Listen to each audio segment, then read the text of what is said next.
가서 너도 이와 같이 하라. 가서 너도 이와 같이 하라 라는 제목으로 함께 은혜를 나누겠습니다. 그렇습니다. 이제 자비에 대해서 오늘 이 밤에는 살펴보도록 하겠습니다. 여러분, 이 자비라는 단어를요, 여러분들이 어떻게 이해하고 계십니까? 저 자자와 비자는 한문으로 이렇게 쓰지요. 밑에 다 심자가 들어가는 걸 보이시겠죠? 그래서 이 심자가 들어갔다, 마음으로 사랑하는 것, 그리고 마음으로 슬퍼하는 것을 이야기합니다.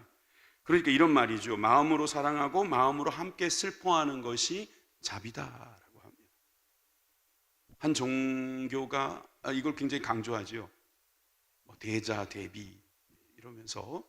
그런데 이 자와 비는 사랑, 그리고 그 사랑을 마음에 정말 간절하게 하는 그런, 때로는 슬플지라도, 또 때로는 그 슬픔이 있을지라도, 또 슬픔을 넘어가는 한이 있어도 여러분, 이런 자비함이 있다는 것은 우리들에게 매우 중요하다고 우리는 알고 있습니다. 성령의 9가지 열매 중에서 가장 두드러지는 어떤 행동으로 보입니다. 9가지가 다 행동으로 조금씩 나타납니다. 많이 나타납니다. 그런데 이 자비라는 것은 특성상 아주 많이 나타납니다. 그래서 여러분들이 성령 많이 받았다, 충만하다, 성령으로 살아간다, 그러면 이 자비한 열매가 맺혀지는 것입니다. 자비의 열매, 이 성령의 열매가 여러분들 가운데 가득하기를 주님의 이름으로 축원합니다. 갈라디아서 5장 22절에서 23절 말씀 우리 함께 읽겠습니다. 시작. 오직 성령의 열매는 사랑과 희락과 화평과 오래 참음과 자비와 양성과 충성과 온유와 절제니 이 같은 것을 금지할 법이 없느니라. 아멘. 자, 여기서 자비라고 하는 단어를 헬라어로 크레스토테스라고 씁니다. 크리스토테스, 비슷한 말이 좀 있는 것 같은데, 그죠? 이것이 원래 의미는 유용하다, 효율적이다, 친절하다, 인자하다 이런 뜻이 있어요. 그런데 이 크레스토테스가 크리스토스랑 비슷한 말 같이 들리지 않습니까? 크리스토스가 뭐죠? 예, 그리스도입니다. 그래서 크레스토스라는 말을 사람들이 많이 썼다고 합니다. 우리 그리스도인들을 크리스토스라고도 이야기했다는 거예요. 당신이 크리스토스인데 왜 자비가 없느냐라고 말을 했다는 거예요. 초대 교회에서는. 그러니까 그리스도인의 가장 드러나는 성품은 자비함이다, 크리스토테스라고 하는 거죠. 이 자비함이라는 것은 실질적으로 우리들 마음속에 있는 것인데 이것이 나타날 때에 보여지는 현상이라는 거예요. 그래서 영어 번역에서는 이 2가지 번역이 있습니다. 크게 kindness라는 거하고 gentleness라고 하는 게 있어요. kindness는 친절, gentleness도 친절이란 말이 있지만 약간 우리 gentleman 할 때 쓰는 그 젠틀하다는 거, 온유하다는 뜻도 되고 신사적이다라는 뜻도 되고 그렇잖아요. 근데 이 kindness라고 하면 이 친절한 거예요. 여러분, 친절은 매우 중요한 덕목입니다. 어디 가나 친절한 사람은 이 사람은 좀 다르다 이렇게 생각합니다. 그러니까 불친절한 사람을 생각해 보면 친절한 사람이 얼마나 좋은 사람인지 알 수 있어요. 그러니까 어떤 분이 교회를 나오기 시작했어요. 저는 100%, 거의 100%라고 확신합니다. 설교가 좋아서 나오신다기보다는 주위 분들이 친절해서 나오는 경우가 거의 100%입니다. 설교가 아무리 좋아도요, 주변에 있는 분들이 친절하지 않잖아요. 그러면은 눈물을 머금고 그냥 다른 교회로 갑니다. 이게 교회만 그런 게 아닌 거 아시죠? 여러분들이 알고 있는 모든 공동체, 사업장도 좋아요, 어떤 모임도 좋아요. 여러분, 친절하지 않으면요 무엇도 안 됩니다. 안 되는 겁니다. 이 친절이라는 게 굉장히 중요한 거예요. 이걸 자비, 친절, 이걸 오늘은 저는 왔다 갔다 하면서 쓰겠습니다. 이 자비라고 하는 단어는 헬라어로는 여러 가지가 있어요. 하나 더 보여드린다면 마태복음 12장 7절 상반부에 나는 자비를 원하고 제사를 원하지 아니하노라 라고 주님 말씀하셨단 말이에요. 여기에서 자비라는 말은요 엘레오스라고 쓰고 이것은 해석하기를 사랑 어린 친절한 마음이라고 보통 해석을 합니다. 여러분들의 마음속에 사랑 어린 친절한 마음이 있습니까? 하나님은 그것을 원하신다는 것입니다. 그것을 무려 제사보다 더 원하신다는 거예요. 순종이 제사보다 낫다는 말은 들었고 많이 들었고 그건 기억하고 그러려고 하는데, 아니 자비가 제사보다 나은 겁니까? 여러분, 제사를 아무리 잘 드려도 친절하지 않으면 주님께서도 인정 안 하시겠다는 거예요. 어떤 회사에서 한 여직원이 전화를 받았습니다. 여보세요? 하고 받았더니 거기 어딥니까? 라고 물어보는데 거기가 아니거든요. 그러니까 이 여자 직원이 그 전화기다 대고 잘못 전화하셨습니다. 그랬는데 또 전화가 오기를 똑같은 사람이 또 전화가 오는 거예요. 그래서 이분이 이렇게 말을 했다는 거예요. 전화 잘못 하셨네요.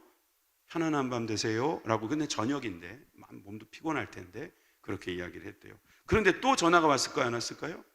또 왔어요. 어떻게 이렇게 잘 알아요? 제 원고 보셨나요?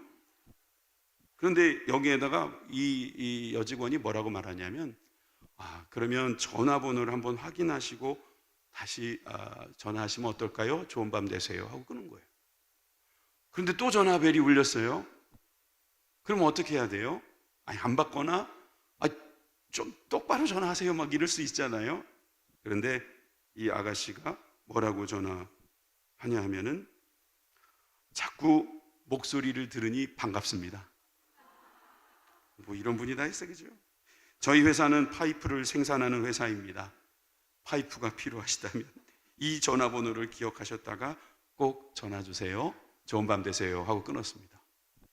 며칠 후에 이 파이프 회사에 어마어마한 양의 파이프 주문이 들어왔습니다. 예상하신 대로입니다. 그 사람이 왜 여기다가 주문을 했는가, 그 이유를 당신의 친절한 여종업원을 봤더니 그것 하나만으로 당신들이 하는 모든 일은 믿을만하다는 생각이 들었습니다. 이거 기가 막힌 이야기예요. 제가 그래서 이럴 수 있겠구나. 당신을 믿을 만한 신용가치가 있으니 나는 주문했습니다라는 그 말이 여러분들에게서도 여러분들을 통해서도 들려질 것입니다. 우리 교회 오시는 분들이요, 전도돼서 오시는 분들이요, 여러분들의 친절함을 보고 오시는 거예요. 여러분들의 자비로운 그 모습 보고 오는 거예요. 여러분들이 아무리 영적인 파워가 있어서요, 천사의 말을 하고요, 어떠한 정말 여러분 능력을 행한다 할지라도 우리 지난번에 들었던 말씀처럼 친절하지 않으면 여러분들에게서 그 마음이 도대체 어떤 마음을 갖고 있는지 그들은 알 수도 없을 뿐더러 도리어 오해할 수 있습니다.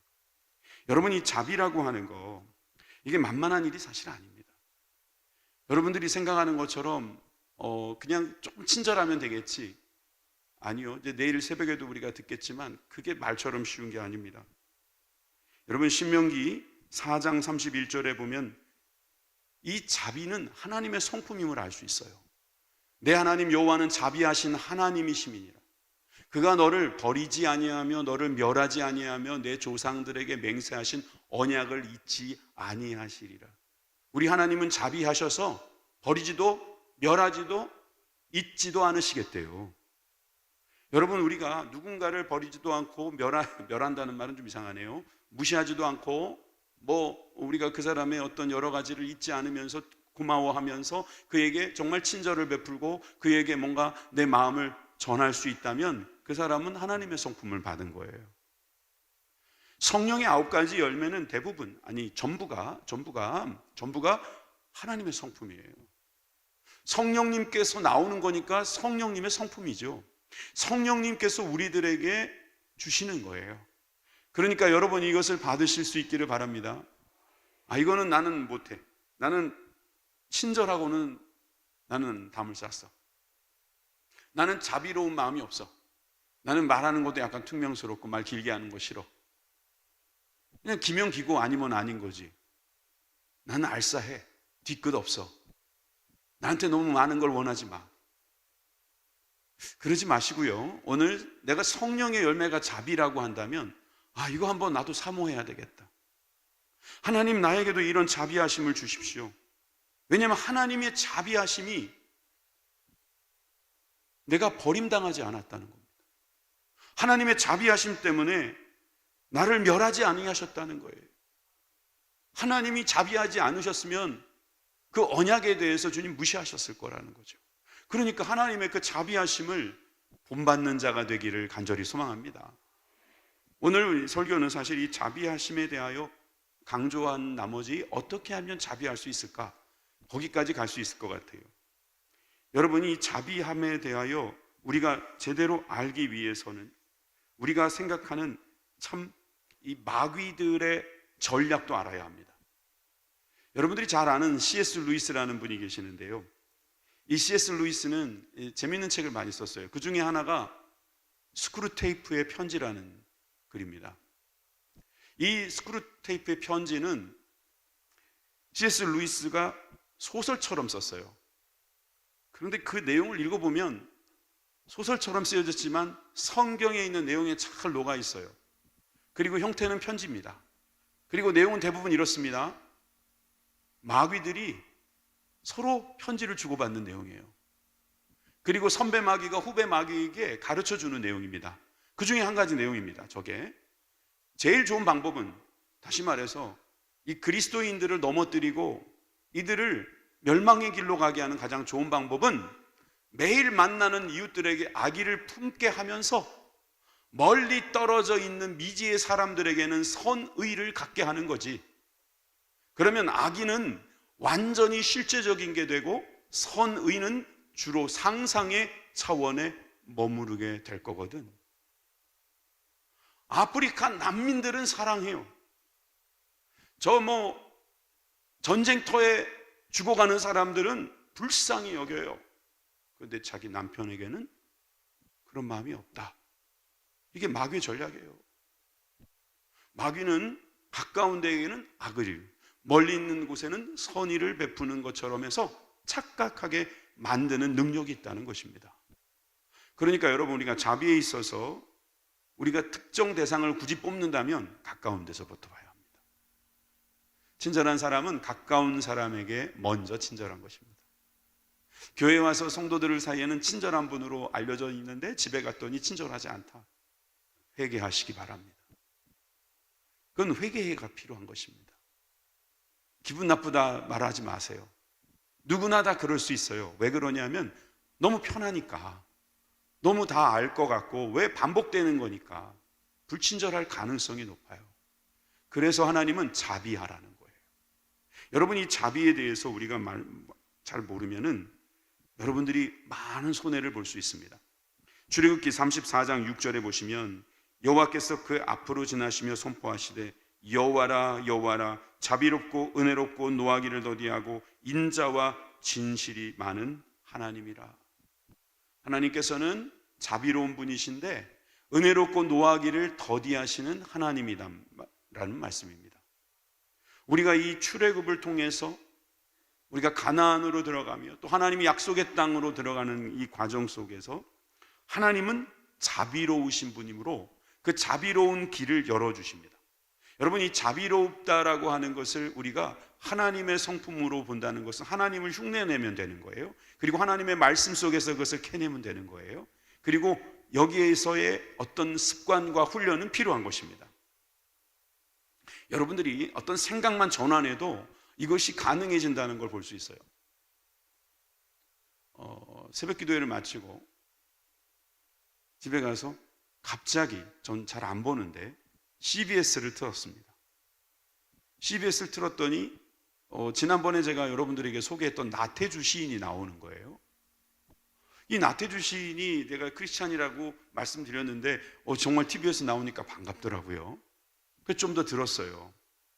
근데 이분이 이제 여러 가지 이야기했는데 그 중에 제 마음에 지금 남아있고 여기와 연관된 이야기 하나만 할게요.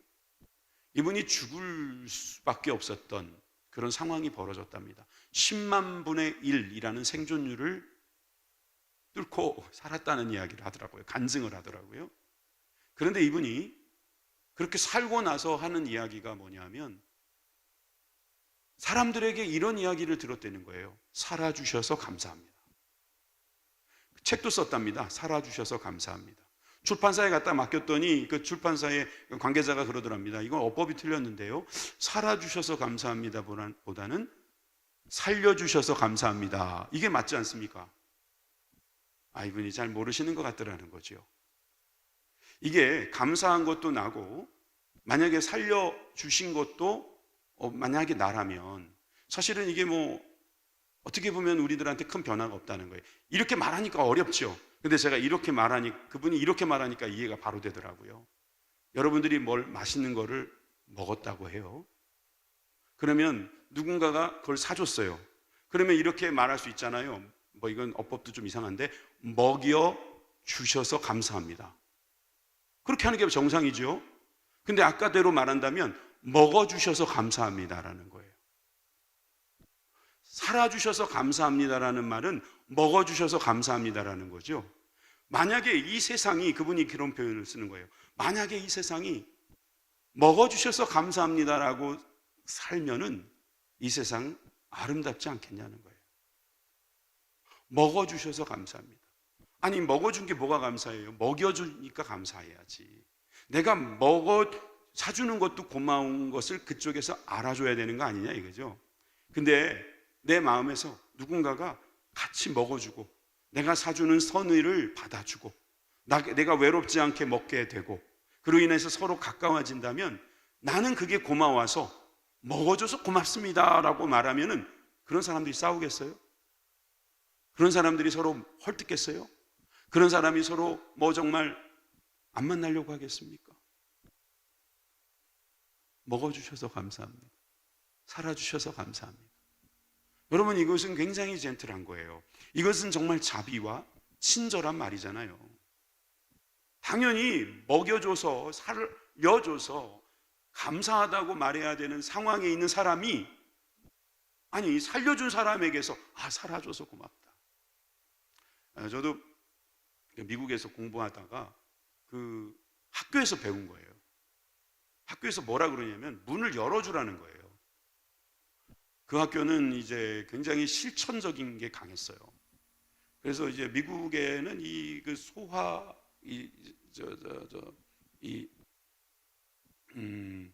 불이 나면은 이 건물에 큰 문제가 있다고 해가지고 이 건물을 굉장히 잘 만드는 경향이 있습니다. 그래서 문이 바로 닫혀버립니다.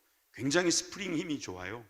바로 닫히니까 문을 그냥 열고 들어와 버리잖아요. 그러면 바로 닫혀버리니까 그 다음에 온 사람이 그 문을 열기가 굉장히 힘듭니다. 그래서 문을 열고 들어온 다음에 그 뒤에 오는 사람이 있는지 보라는 거예요. 그리고 보면 그 다음에 들어올 때는 들어온 사람이 있을 땐 잡아주라는 거죠. 그걸 안 잡아주고 그냥 나만 지나가고 딱 놓잖아요. 그러면 이게 센 속도로 들어가기 때문에 굉장히 위험하기도 하고, 또 그것이 사실 친절한 거 아니겠습니까? 그래서 제가 한국에 와가지고 그걸 해봤어요. 고맙습니다라는 이야기 저 거의 못 들었어요. 문 열어주고 있잖아요. 그러면 직원인 줄 알아요. 위아래로 훑어보면서 되게 한가한 사람인가 보다 생각해요. 근데 미국은 제가 열어주면요 대부분 땡큐예요. 아주 심하게 땡큐 very much까지 하는 사람도 있어요. 사실 우리는 이런 친절이 몸에 배어있지 않습니다. 우리가 그리스도인이지만 친절하다는 것이 그렇게 중요한지 아닌지 모르고 있습니다. 그저 능력이면 되지. 여러분, 친절이 능력이라니까요. 자비함이 나타나는 게 능력입니다. 여러분, 이 마음을 하나님께서 우리들에게 자비롭고 은혜로우신 하나님이심을 계속 우리들에게 가르쳐 주면서, 우리가 불평하고 우리가 원망하고 우리가 딴 길로 가고 난 돌아갈래 애굽으로 막 이래도 하나님은 자비하시고 은혜로우셔서 노하기를 더디하셔서 그들이 가나안에 들어갔다는 사실을 우리들에게 계속 상기시켜 주십니다. 누가복음 6장 36절의 말씀도 여러분 같이 읽어보십시오. 시작. 너희 아버지의 자비로우심 같이 너희도 자비로운 자가 되라.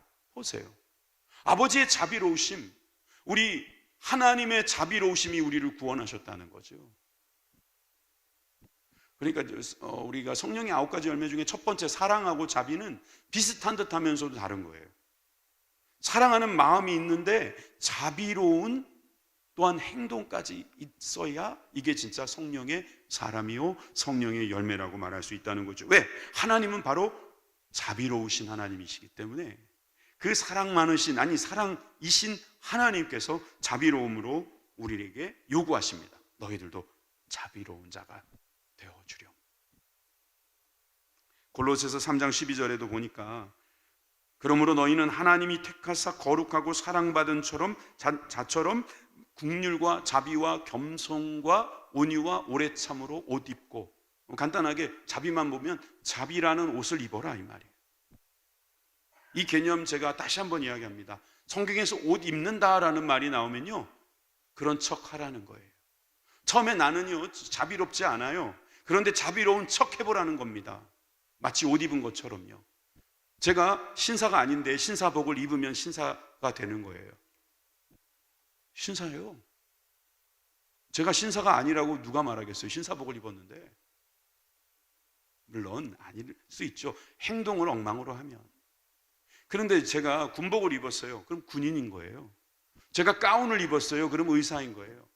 첫 번째 의사가 돼서 첫 번째 검진을 돌 때 아이고 내가 무슨 의사야라고 하는데 옆에서 가운 입고 있으니까 의사 선생님 불러준단 말이에요. 이 개념이라고요. 그리스도로 옷 입는다, 자비의 옷을 입는다, 여러분 똑같은 말이에요. 처음엔 어색해요. 이게 내가 정말 그리스도인이라고, 내가 자비로운 사람이라고, 그런 척 하라는 거예요. 그런 척 하면 그렇게 된다는 거예요. 열매인 줄 믿으시기 바랍니다. 처음에는 어려워요. 되게 얼굴에 경련이 일어나요. 말도 하면서 막 닭살 돋고요. 친절하게 말한다는 게 너무 가식스러워요. 가증스러워요. 교회 안에서 봉사를 할 일이 있죠. 봉사를 하다 보면은 친절한 분들을 만나면 참 행복합니다. 뭐 별거 대단한 것도 안 했는데 막 칭찬해주고 좋다 그러면 너무너무 좋습니다. 그리고 기왕이면 웃으면서 말하면 더 좋습니다. 오늘 아까 그 베데스다 성가대에서 찬양을 하는데요, 하나님께 되게 자비하더라고요. 하나님께 되게 친절하더라고요. 웃으면서 찬양을 하는 거예요. 100% 다 웃지는 않았습니다. 그런데 몇 분은 생글생글 웃으면서 친절한 거예요. 하나님이 그 친절함에 얼마나 감동하셨을까요? 너는 내가 좋니? 나도 너가 좋잖아. 이렇게 친절한 모습이 교회에서 있어야 된다니까요. 여러분, 이렇게 친절한 사람이 성령 충만한 사람입니다. 나 성령 받았다고 인상 팍 쓰고 다니는 사람, 글쎄요, 뭐 때문에 그러시는지 좀 묻고 싶어요. 건드리면 가만히 안 놔둘 거야, 뭐 그렇게 그 성령 받은 것이라고 할 수 있어요? 누가 딱 건드리면 예? 하고 또 친절하게 이야기할 수 있어야 되죠. 여러분 표정은 너나 잘하세요라는 표정인데 사실 저도 잘 안 됩니다. 근데 여러분, 우리가 이 자비라는 것을 다시 한번 생각해 보면 좋겠어요. 오늘 본문에서 그 유명한 사마리아인 이야기가 나옵니다. 너무 유명한 이야기라 저는 오늘 여러분들에게 또 새로운 것을 한번 같이 보고 싶어요. 일단 보십시다. 누가복음 10장 33절에서 35절 말씀만 먼저 보도록 하겠습니다. 누가복음 10장 33절에서 35절 말씀. 그래. 두 번째 보낸 거에 있는데 일단은 여기를 보죠. 여기를 보죠.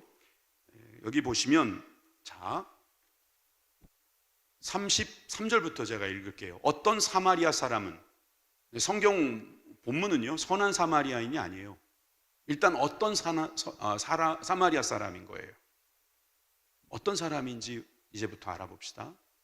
여행하던 중에 거기 이르러 그를 보고 불쌍히 여겼다. 자, 지금부터 여러분들이 봐야 될 것을 지금부터 말씀드립니다. 동사가 등장합니다. 엄청나게 많이 나옵니다. 매 문장마다 몇 개씩 나옵니다. 보세요. 일단 여행하는 중 거기에 이르렀다는 건 좀 무시하고요. 그를 보고 불쌍히 여겼다는 거예요. 가까이 갔다는 거예요. 동사죠. 가까이 간 거예요. 그리고 기름과 포도주를 상처에 부었대요. 그리고 싸맸대요. 그리고 자기 짐승에 태웠대요. 그리고 주막으로 데리고 갔대요. 그리고 돌보아줬대요. 지금 몇 개예요 도대체? 셀 수가 없어요. 그 다음 절, 이튿날 그가 주막 주인에 가서 데나리온 둘을 내어줬대요. 돈을 줬다는 거예요, 돈을. 그리고 뭐라고 말합니까? 돌보아주라고 부탁하는 거예요. 비용이 더 들면 내가 갚겠다고 약속까지 하는 겁니다. 여러분, 자비는 이렇게 많은 동사를 요구합니다. 자비는 행동이 필요한 거예요. 이 강도 만난 사람 하나 살리려고, 물론 어려운 일이죠. 이게 단순한 일이 아닌 거예요. 보니까 불쌍히 여기는 마음이 있어야 돼요. 가까이 가야 돼요. 멀리서 봐가지고는 안 돼요. 가까이 가서 무슨 문제가 있는가 살펴봐요. 신방이 왜 필요합니까? 전화가 왜 있습니까? 여러분, 우리가 왜 자꾸 만나라고 합니까? 왜 같이 함께 있으라고 합니까? 여러분, 상처에 붓고 싸매고, 이거 아주 친절한 거예요. 아주 자비로운 사람이 할 수 있는 일이에요. 그냥 거기서 내가 싸매줬으니까 가자 그러지 않고요, 또 다른 동사, 태워줍니다. 그리고 자기 힘으로 안 되니까 그 당시에 병원이라 할 수 있는 주막으로 데려갑니다. 돌보아 달라고 자기가 못하면 남한테라도 부탁합니다. 그리고 그곳에서 자기가 대가를 지불합니다. 왜 그 사람이 지불해야 됩니까? 이유는 간단합니다. 자비로움이 그 안에 있기 때문이에요. 돌봐 주라고 부탁합니다. 그리고 그것도 보상하겠다고 약속합니다. 여러분, 한번 저와 여러분들에게 물어보십시다. 우리는 자비하기 위해서 얼마나 행동하십니까? 한 영혼을 살리기 위하여 몇 가지 동사를 우리는 하고 있을까요? 사실 어마어마하게 하고 있습니다. 그것이 바로 자비예요. 이 자비로움에 대하여 주님께서는 누가 너 이웃이겠느냐라고 질문하셨을 때 주님은 또 이 37절에서 이렇게 말씀하고 계십니다. 이르되 자비를 베푼 자니이다 라고 대답하는 제자들에게 가서 너도 이와 같이 하라. 할렐루야. 하나님의 명령입니다. 너도 가서 자비를 베풀라, 이 말입니다. 우리에게 주어진 이 귀한 상황에서, 환경에서 우리가 해야 될 일은 자비를 베푸는 것인데, 그걸 다른 말로 마태복음 18장 33절에 내가 너를 불쌍히 여김같이 너도 내 동료를 불쌍히 여김이 마땅하지 아니하냐. 옛날에 이게 자비라고 했어요. 인자, 자비, 불쌍히 여김, 긍휼히 여김, 이것이 바로 친절할 때 가능한 것이죠. 아니, 친절한 행동이 바로 저렇게 나타나는 것입니다. 여러분들이나 제가 그런 사람들을 만나면 행복한 것처럼 그들도 여러분들을 보고 행복합니다. 예수를 믿고 어떤 분이 전도를 해왔을 때 대부분 이런 것을 알 수 있습니다. 그러니까 그분이 생명을 하나 더 살리는 거죠. 말 그대로 생명이 생명을 낳는 것입니다. 그런데 그 생명이 생명을 낳았을 때 간증이 있어요. 어떤 간증이냐면 이 사람이 변했다는 거예요. 예수 믿기 전에는 안 그랬는데 예수 믿고 나니까 이 사람이 변했다는 거죠. 이 변한 것을 보면서 그는 무슨 이야기를 하고 싶은 거냐면 이 사람이 친절해졌다는 겁니다. 이 사람이 매우 자비로워졌다는 거예요. 이것을 보면서 거기에서 주님을 만난다는 거죠. 주님을 기대한다는 겁니다. 거기에서부터 오는 하나님의 열매를 여러분들은 맺고 계십니다. 이 열매를 통해서 하나님의 귀한 은혜가 있기를 바랍니다. 손양원 목사님 여러분 좋아하시고 존경하시죠? 두 아들을 죽인 그 사람을 아들로 맞이해서 자기가 정말 친아들처럼 같이 밥을 먹고, 정말 아들을 죽였으니 이런 표현이 참 어울리지 않는데 죽여야 마땅하는 거 아니겠습니까? 세상 법도 그렇고 그래도 시원치 않을 수 있지 않습니까? 부모들은 공부도 잘했나 봐요. 정말 그런 아들을 죽였는데 어떻게 그를 용서하고 자기 아들처럼 자기 밥상에 올려놓을 수 있을까요? 이 얘기가 나오니까 다윗도 자비의 사람이에요. 다윗이 사울에게 죽을 뻔했어요. 다윗이 죽고 그가 왕이 됐습니다. 무비보셋이라는 사람이 남아 있었죠. 누굽니까? 사울의 손자, 요나단의 아들. 근데 무비보셋은 다윗이 자기를 보자고 하니까 죽은 줄 알았습니다. 이제 나를 죽이겠구나. 왜냐하면 망한 왕의 가족들은 다 죽이는 게 당연하다고 생각했으니까. 근데 어떻게 해요?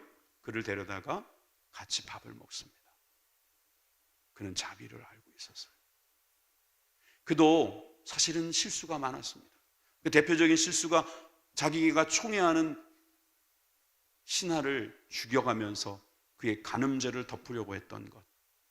그러나 그가 나단 선지자의 말씀을 듣고 하나님의 그 인자를 구하면서 그가 그렇게 기도하지 않았습니까? 그 기도문 중에 이런 시편 51편 1절에 이렇게 기도하고 있더라고요. 주의 많은 자비를 쫓아 내 죄과를 도말하소서. 그는 하나님의 자비하심에 호소했습니다. 그러니 그도 자비할 수 있었던 사람이었고 하나님의 자비하심이 자기의 삶에 나타나기를 간절히 소망했던 것입니다. 만약에 하나님의 자비하심을 모른다면 자비할 수도 없고 자기가 자비할 수도 없고 자기가 자비가 필요할 때에 하나님께 자비를 구하기도 어려울 거예요. 그러니까 하나님의 자비하심이 오늘 우리들에게 있어서 얼마나 귀하고 복된 것인지, 그리고 우리가 어떻게 살아야 될지 분명하게 말씀해 주시는 것이죠. 야고보서 1장 27절의 말씀을 함께 읽겠습니다. 야고보서 1장, 그것도 없나요? 혹시 제가 없으면 제가 읽겠습니다. 하나님 아버지 앞에서 정결하고 더러움이 없는 경건은 곧 고아와 과부를 그 환난 중에 돌보고 또 자기를 지켜 새 속에 물들지 아니하는 이것이니라. 여러분, 고아와 과부를 그 환난 중에 돌본다. 기억나실 겁니다. 여러분, 누가 고아입니까? 누가 과부입니까? 예수님을 믿지 않는 사람들이 고아예요. 물론 이 세상에 고아가 있습니다. 과부도 있고요.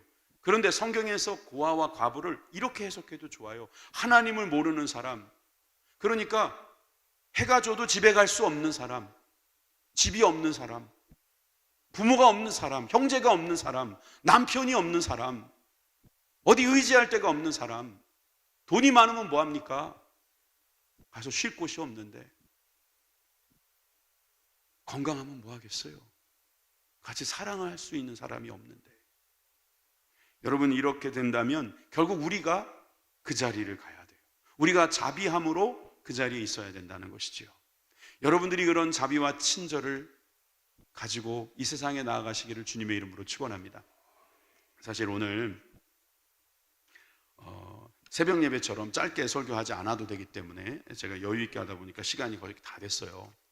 그런데 여러분들이 한번 스스로를 돌아보는 시간은 꼭 있었으면 좋겠어요.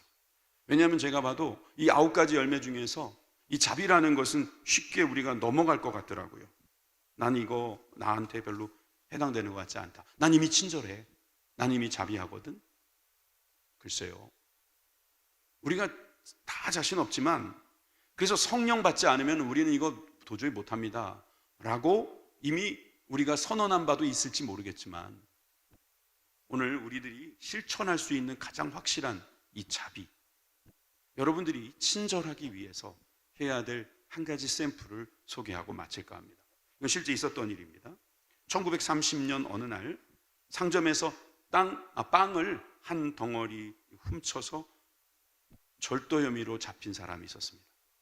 그런데 이 사람이 노인이었습니다. 노인이라서 재판정에 들어갔을 때 실질적으로 많은 사람들이 이거 재판하기 어렵겠다 생각했습니다. 그분의 말도 이렇습니다. 내가 사실은 선량한 시민으로 열심히 살아왔는데 나이가 많다 보니 저에게 직장을 주지 않습니다. 사흘 굶었습니다. 너무 배가 고파서 저도 모르게 그렇게 죄를 짓고 말았습니다. 숙연해졌습니다. 판사가 판결을 내릴 때 그 자리에 있었던 모든 사람들은 선처를 베풀 거라고 생각했습니다. 그런데 판사는 뭐라고 말하냐면, 법은 만인에게 평등하고 예외가 없습니다. 그래서 법대로 당신을 판결할 수밖에 없습니다. 당신에게 $10의 벌금형을 선고합니다. 1930년대에 $10는 아마 공을 2개 정도 더 붙여도 될걸요. 빵도 없어서 사 먹은 사람이 이 돈을 어떻게 냅니까? 사람들은 놀랬습니다. 아니, 노인의 사정이 저렇게 딱하다는데 판사가 용서를 안 해주냐, 이건 잘못된 것이다 라고 그렇게 생각을 하고 있었답니다. 근데 판사의 논거는 이렇습니다. 이 노인은 이곳 재판장을 나가면 또다시 빵을 훔치게 되어 있습니다. 이 노인이 빵을 훔친 것은 오로지 이 노인의 책임만은 아닙니다. 이 도시에 살고 있는 우리 모두에게도 이 노인이 살기 위해 빵을 훔쳐야만 할 정도로 어려운 상황임에도 아무런 도움을 주지 않고 방치한 책임이 있는 것입니다. 그래서 저에게도 10달러의 벌금형을 내리겠습니다. 그 판사도 자기에게 스스로 나도 10달러 벌금 내겠다 이렇게 말을 하는 거예요. 그리고 여기 앉아있는 모든 시민들 십시일반으로 50센트의 벌금형에 동참해 주실 것을 권고합니다. 아무도 싫다고 말 못했습니다. 그리고 실제로 10달러를 꺼내서 모자에다 딱 담았답니다. 그리고 그 모자를 돌리는데 아무도 이의를 제기하지 않았고 그 돈이 무려 나중에 57달러 50센트나 되는 돈이 모아졌다고 합니다. 저는 이런 이야기 사실 너무 좋아하죠. 그죠? 10달러는 선고한 대로 벌금에 내고 그 다음에 47달러 50센트는 손에 쥐고 눈물을 글썽이며 법정을 나갔다. 그런 이야기입니다. 그런데 이 판사가 실제로 있었던 판사란 말이에요.